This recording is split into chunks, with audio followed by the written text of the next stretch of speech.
What is going on, world? What's up, YouTube? It's Zero here. Today I'm bringing you guys a brand new episode of the 8 Below Show. Welcome everyone to 8 Below. Thanks for being here, guys, to the best entertainment related show here on YouTube. And I'm super excited about our episode here today. We have a lot of stuff to talk about, so let's get into it. We've been talking on the YouTube channel about Elder Scrolls, guys. This series that we absolutely want to continue, and we know that it's going to be continuing. Bethesda, of course, teased Elder Scrolls 6 with a very, brief snapshot, and, it got everyone really excited. Now, we haven't heard really much else other than that from a couple of years ago, and I know a lot of us are clamoring for more information about Elder Scrolls 6, and I'm sure, guys, with time, we are going to hear more. They did say it was years away, that being the developers, and so we just got to be patient. Look, at least we know it's coming. At the end of the day, guys, one thing with video games, I just want more to know that something is coming. Even if it's years away, that's okay. At least you have something to look forward to, rather than not knowing and then you're kind of wondering, well, is it coming, or is there not going to be a continuation of any particular franchise? At least here, we know that Elder Scrolls 6 is coming. And in this segment of the show, guys, I want to talk about the top 5 things that we want in Elder Scrolls 6. And when I say we, guys, I'm going to be giving you guys my opinion. Some of you may share similar opinions as me. If you don't, or even if you do, I'd love to hear what you guys want to see in Elder Scrolls 6 in the comment section down below. So let's get into it. So starting off, guys, at number 1 is new characters, new environments, new enemies, just new locations as a whole. And what I'm getting at here, guys, is with Elder Scrolls, one thing they've done a really good job of, that being Bethesda with this franchise, is they've kind of evolved it over time. I mean, I think, the hype is building, obviously, for this game, and there's going to be tons of comparison to that of even like other more recent titles like Skyrim in this franchise. And I think one way that they can go ahead and help evolve the game is by creating new characters, but also having some of, existing characters. The same thing can be said for enemies. The same can be said for environments and different locations. Having different places that we can explore, I think, is really important. Having new enemies that you're coming up against. Sure, having similar enemies, I'm totally fine with that. Having existing enemies that have maybe evolved over time, I'm okay with that as well.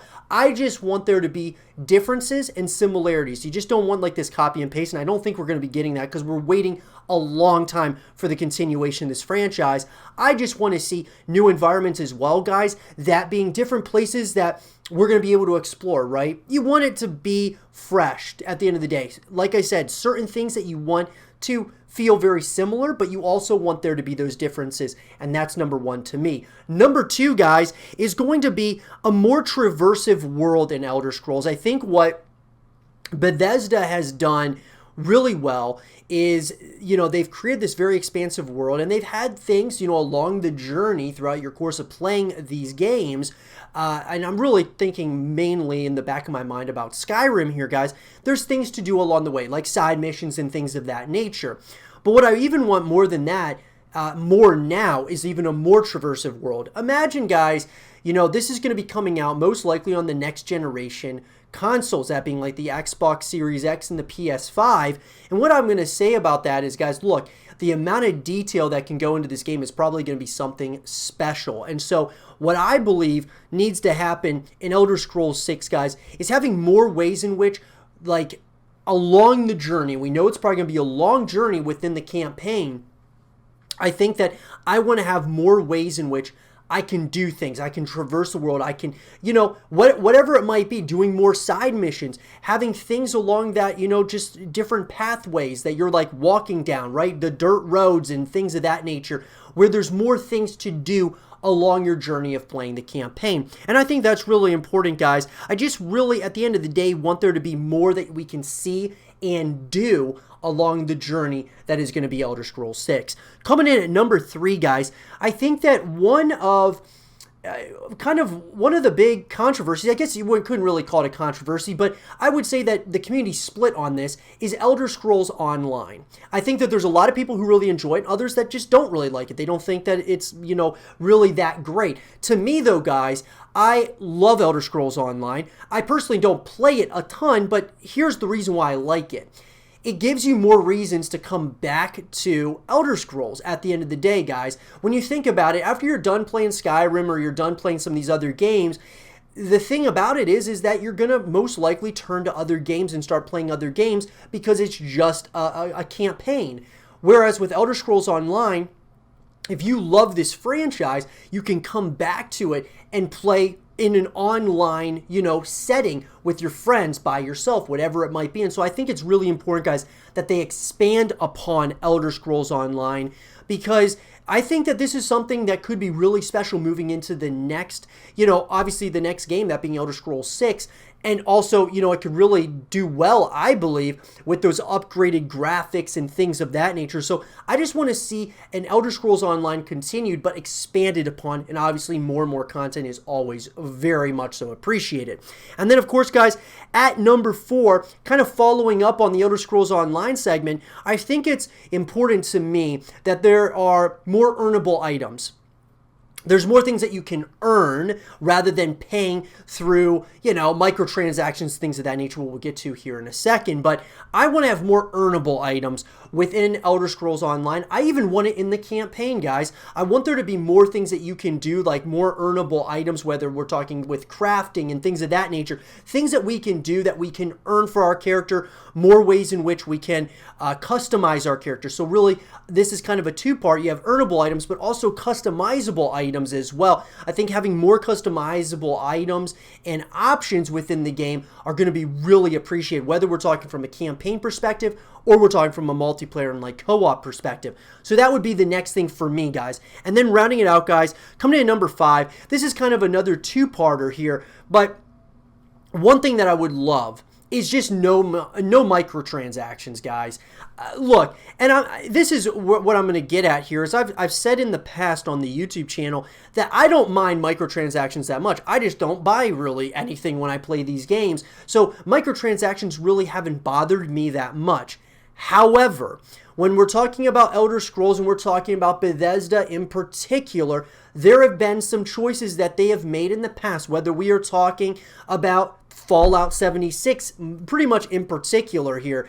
There's just been a lot of issues, right, in my personal opinion, with Fallout 76 from the very beginning, and it's just kind of really hurt the title as a whole, in my personal opinion. I know a lot of people probably agree with me, some maybe don't agree with me, but I just don't want to see any microtransactions. If you're going to do microtransactions, I would say do it in Elder Scrolls Online, and make that somewhat of a free-to-play kind of mentality where anybody can play Elder Scrolls Online for free, and, you keep like microtransactions in there, but just kind of keep it out of probably everything else, in my personal opinion.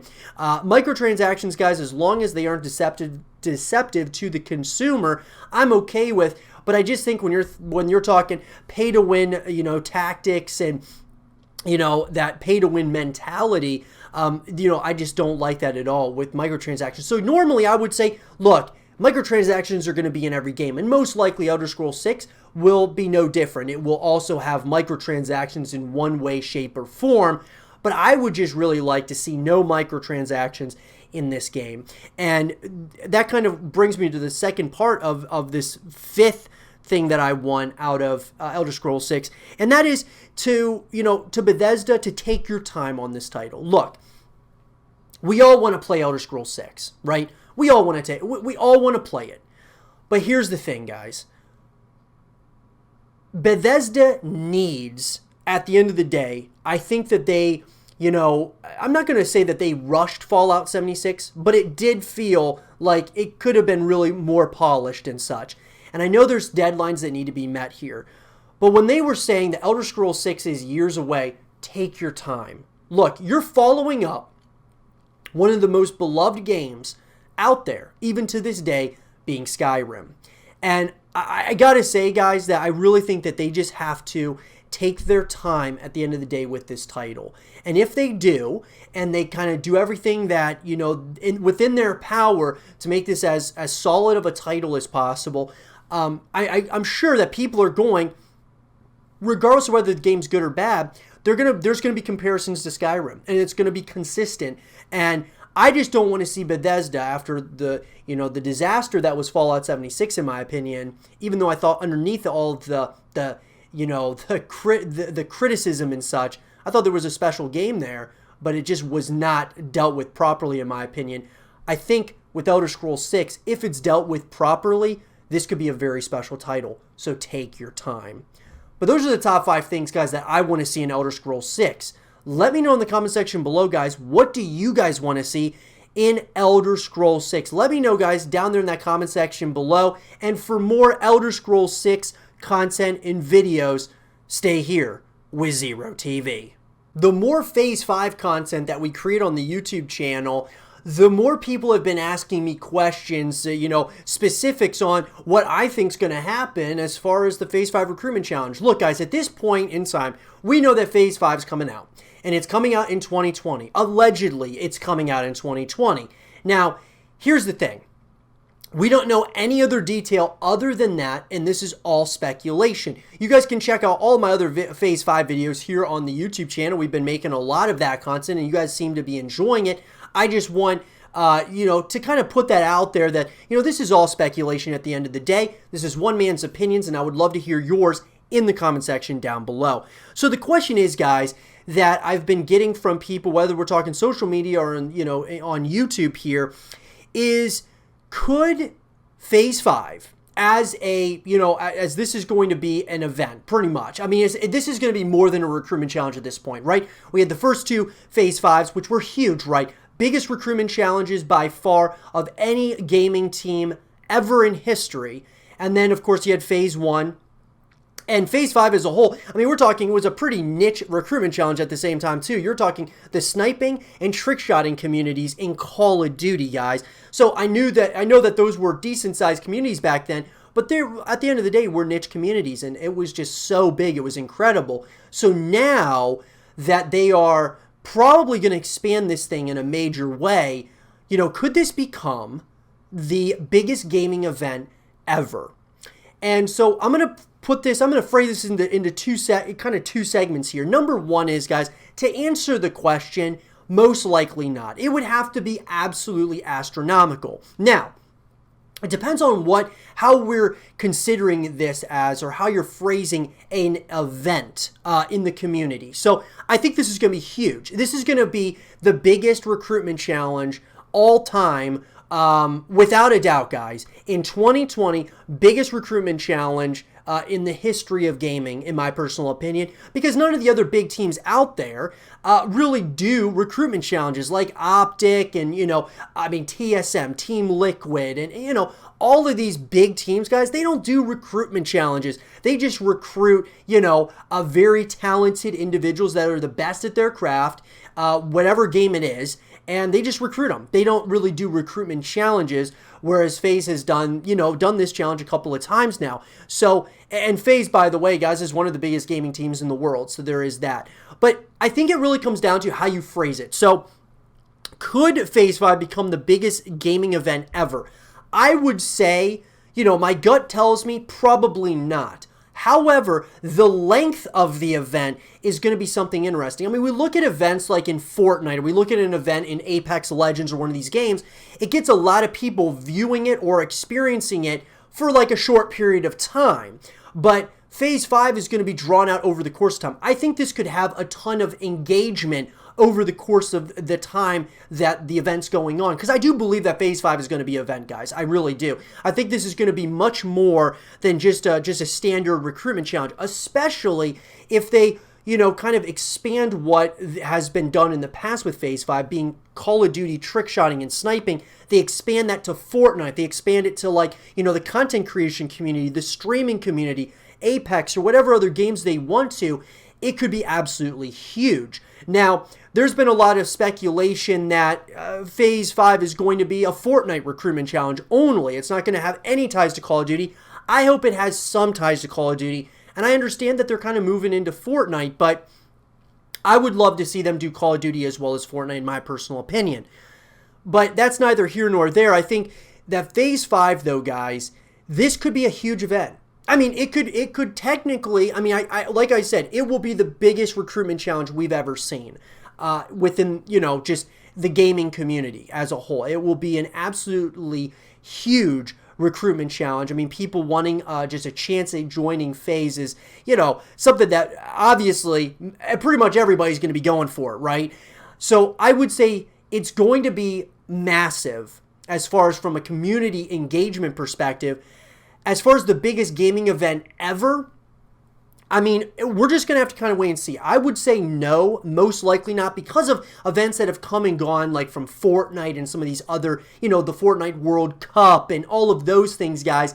I would say probably not. However, you can never say never, right? And so there's obviously going to be a possibility. I think it comes down to how many people are grinding it. I mean, this could be something, guys, that you get into a lobby in Fortnite, if it is a Fortnite recruitment challenge, and everybody is using the exact same clan tag, or everybody's running the exact same, pickaxes, or, outfits, or whatever it might be, guys, because that's what FaZe, wants you to do in order to go for the recruitment challenge.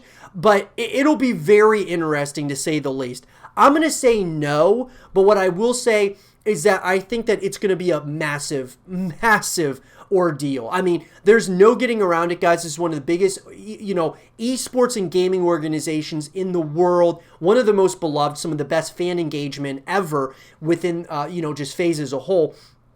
So I would say that it's going to be a massive event. I mean, it's going to be a huge deal. I mean, they're partnering with Nissan on this thing. I just think that to me, it's going to be big. There's going to be more submissions that we've ever seen. There's going to be more people going for it than we've ever seen before. And, it could be something really special. We'll kind of have to wait and see, guys. Let me know what you guys think, though. Could Phase 5 become the biggest gaming event all time? Let me know in the comment section below. I'd love to hear your guys' thoughts on that. And for more Phase 5 content and videos, stay here with Zero TV. We've talked on the YouTube channel in the past, guys, about Crackdown and the future of this franchise.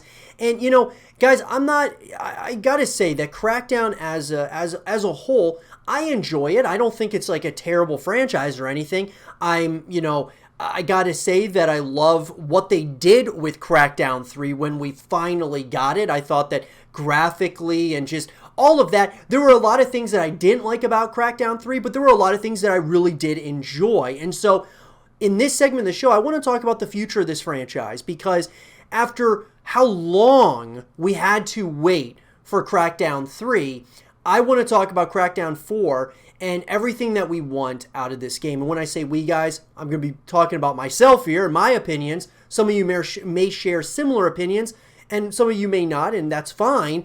And let me know, though, in the comment section down below what it is that you guys want to see in Crackdown 4. So let's get into it. So the very first thing, guys, that I want to mention, when it came to Crackdown 3, I think the big thing that was the biggest letdown for me was there was so much build-up to this game.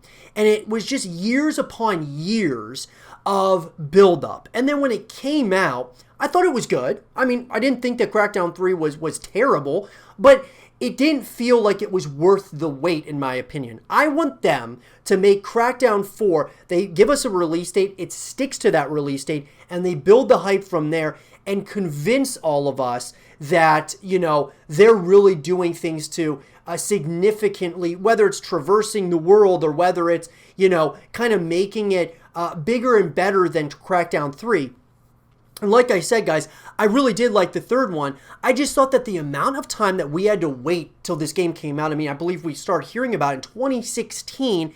And then, guys, it did come out until 2019. So at the end of the day, I'm just saying that there was so much buildup and there was hype around Crackdown 3 for years. And then when it finally came out, I just didn't really feel like it paid off. I thought there were a lot of problems with it.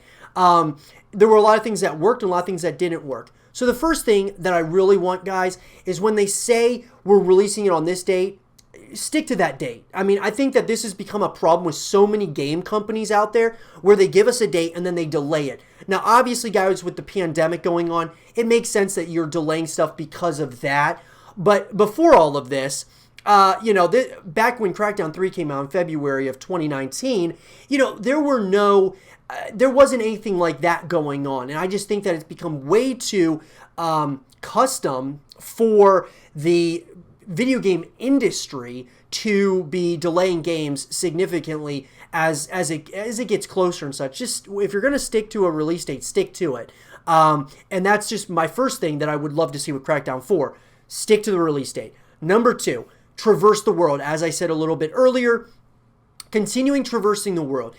As you are, playing this game, I'd love to have more ways, kind of more of like an open world setting where you're able to explore more of this world. I think that's something that was really interesting with, this franchise. I mean, it's just bright, it's colorful, the graphics are really interesting, and it's just like it reminds me of a number of different games out there, but I just really want to be able to explore a lot, even more so in Crackdown 4.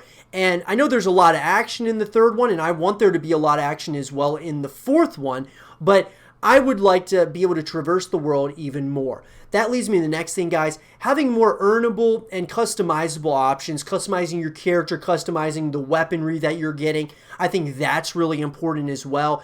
I think that all of those things are important in kind of building a franchise. And that kind of ties in with even multiplayer. The multiplayer aspects, elaborating on the multiplayer aspects, I think will be really important.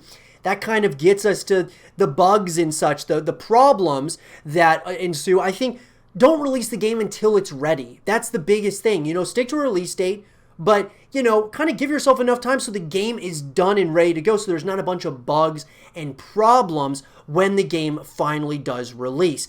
And so with multiplayer, guys, I just want there to be, ways in which that we can continue connecting with this universe. And I think that's something that I would really, I would appreciate personally with playing the multiplayer aspects, having ways that you can, earnable items, your in-game lobbies, you get to see what everybody else's ranks are, get to see what titles, what kinds of emblems they have in order to, showing off that how much time you're putting into the game, right? And so that's another thing that I think is really important to continue evolving Crackdown as a franchise.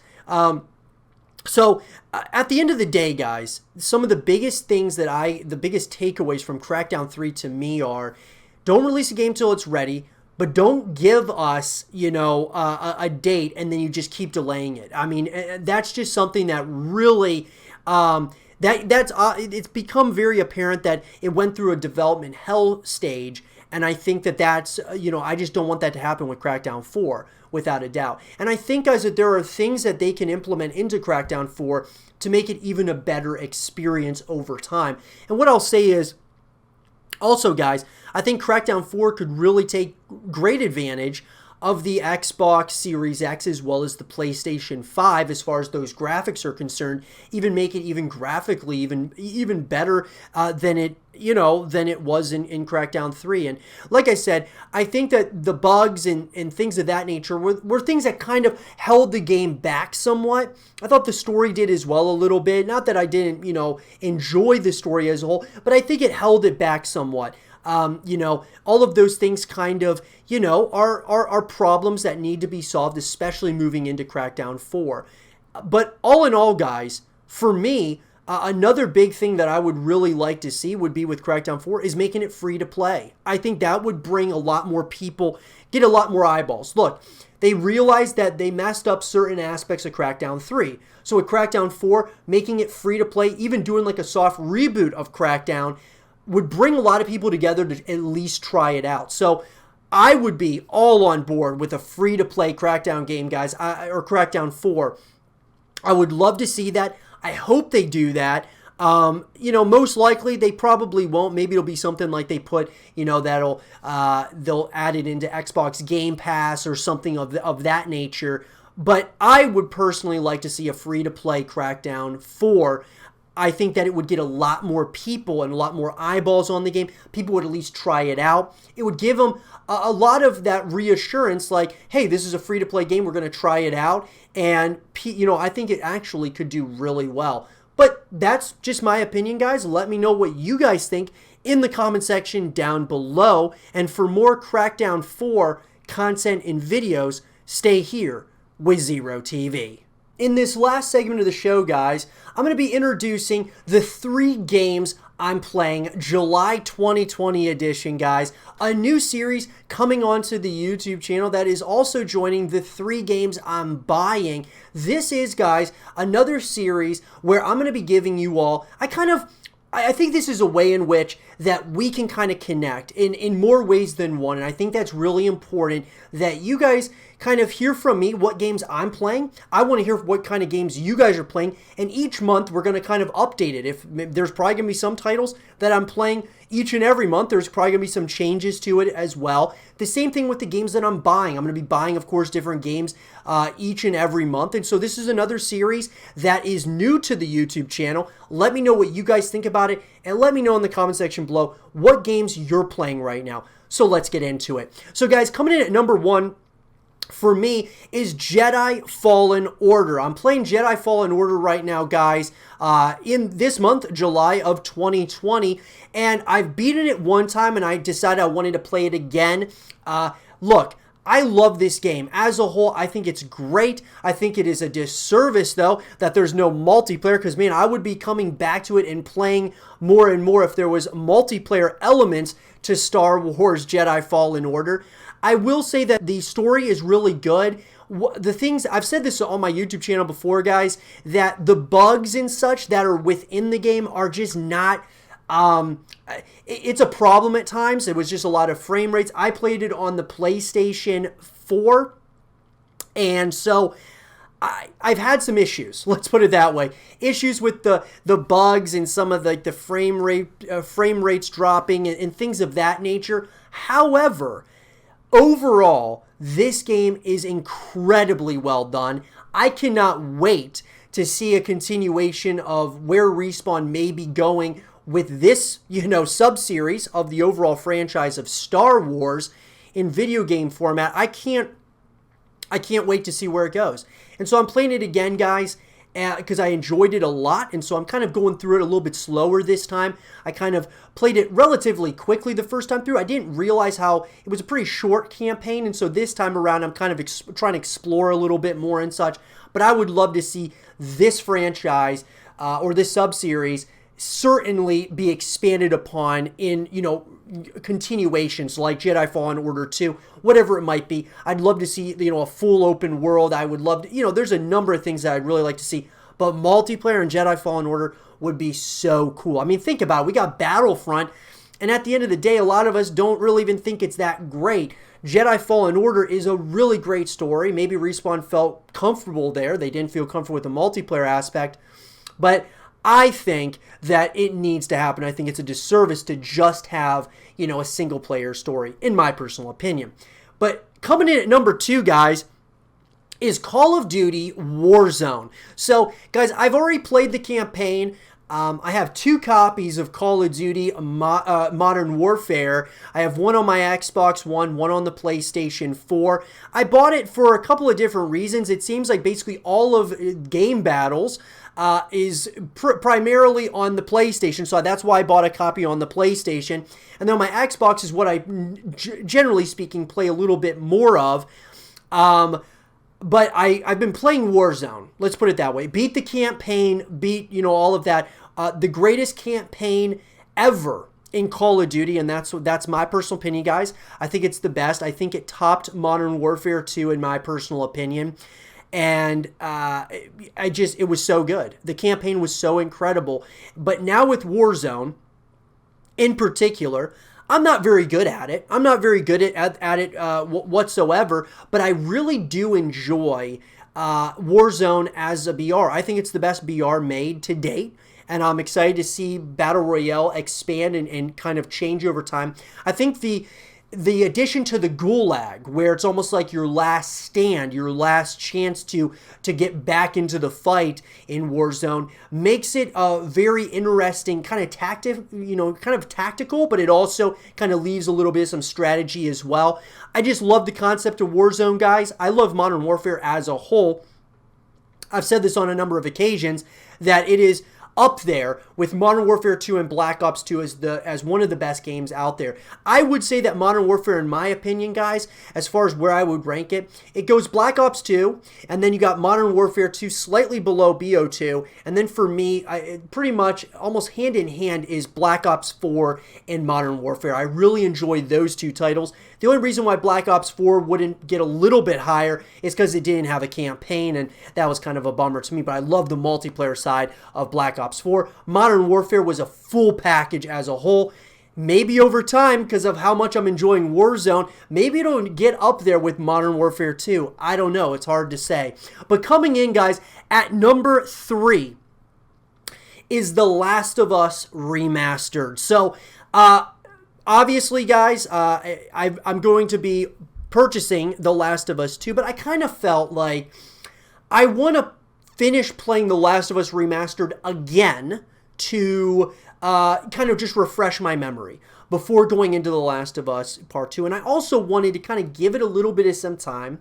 I said this on my previous video with the 3 games I'm buying in July of 2020. I kind of acknowledge that I wanted, to kind of give it some time, let things sit for a while when The Last of Us Part 2 did come out. I wanted to go ahead and just kind of wait. Lots of people are giving it, extraordinary reviews, and then others are, giving it a lot of harsh reviews.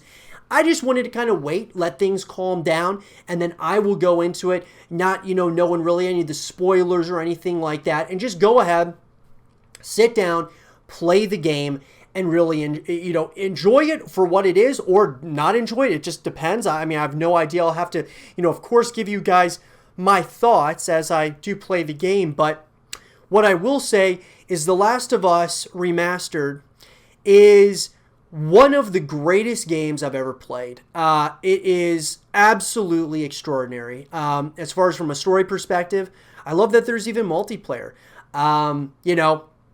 As far as The Last of Us Part 2, I really, the only thing that kind of, was a bummer to me was that there was no multiplayer element to it, at least at launch. I know that they're going to be adding, I believe, factions later on, but, I just wanted to go back over this story in The Last of Us, 1, and play it over again and just kind of get reacclimated with the characters and such. Because, guys, as, it's almost like movies to a degree. Like, video games sometimes feel like movies where you remember parts of them, but then there's times where you go and you watch a movie over again or you play a game through again. There's things that you get from it that second playthrough or that second, time you watch that you didn't get that first time. And so it's really good to kind of refresh your memory. I've played The Last of Us a couple of times, but I really wanted, it's been a little while since I actually, had completed the game, and so I wanted to go back and complete it before, purchasing The Last of Us Part 2.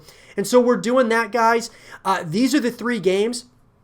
Typically, guys, I usually, each month, I've got a few games I'm playing. I'm not one of those guys who's like, gaming 24/7, or I'm not like, playing a ton of games, each month. I like to kind of keep it a few games at a time. I beat, those 3 games, and then I move on to 3 more games, and I kind of do that, kind of mixing up. So each month, guys, from here on out, I should be having 3 new games pretty much every single month, unless I really enjoy something like Call of Duty Warzone or just Call of Duty Modern Warfare in general, and all of that, guys. So I'm really excited about those games. I'm excited about what's to come now, as far as games that I've been wanting to get my hands on, or games that I've just wanted to play or finish that I haven't been able to finish yet. But those are the 3 games I'm playing July 2020, guys. What games are you playing this month? Let me know in the comment section below. And for more 3 games I'm playing content and videos, stay here with Zero TV. And with that being said, everyone, I hope you guys did enjoy this episode of the 8 Below Show. And if you guys did, leave a thumbs up, subscribe if you're new, stay positive, and as always, I'll talk to you guys all in the next one. Peace.